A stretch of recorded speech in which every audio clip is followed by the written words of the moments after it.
ಗೃಹಲಕ್ಷ್ಮಿ ಹಣ ಬ್ಯಾಂಕಿಗೆ ಹೋಗಿ ಚೆಕ್ ಮಾಡುವಂಥ ಅವಶ್ಯಕತೆ ಇಲ್ಲ. ಗೃಹಲಕ್ಷ್ಮಿ ಹಣ ಹಾಕಿದ ತಕ್ಷಣ ಅವರ ಮೊಬೈಲ್ಗೆ ನಾವು ಮೆಸೇಜನ್ನು ಕಳಿಸ್ತೀವಿ.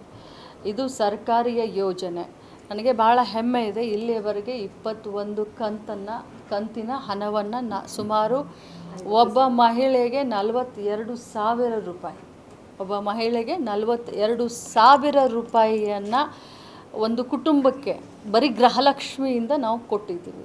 ಸುಮಾರು 1,24,00,000 ಮಹಿಳೆಯರಿಗೆ ನಾವು ಹಣವನ್ನು ಇಲ್ಲಿಯವರೆಗೆ ಮುಟ್ಟಿಸಿದ್ದೀವಿ.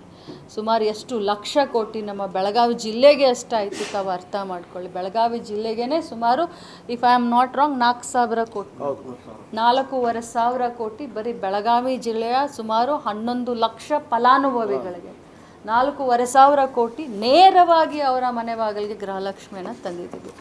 ಇದು ಬಹಳ ದೊಡ್ಡ ಯೋಜನೆ. ನಾವು ಬೇರೆಯವರ ಥರ ಲಾಡ್ಕಿ ಬೆಹನ ಅಂತ ಹೇಳಿ ಸರ್ಕಾರ ಬರೋಕ್ಕಿಂತ ಮುಂಚೆ ಮಹಾರಾಷ್ಟ್ರದಲ್ಲಿ BJPಯವರು 2 ತಿಂಗಳ ಕಂತನ್ನು ಹಾಕಿ ಸರ್ಕಾರ ಬಂದ ಮೇಲೆ ಅನುಷ್ಠಾನನೇ ಮಾಡಲಿಲ್ಲ. ಅದು 2,500 ಇದ್ದಿದ್ದನ್ನ 1,500ಕ್ಕೆ ತೆಗೆದುಕೊಂಡು ಬಂದರು.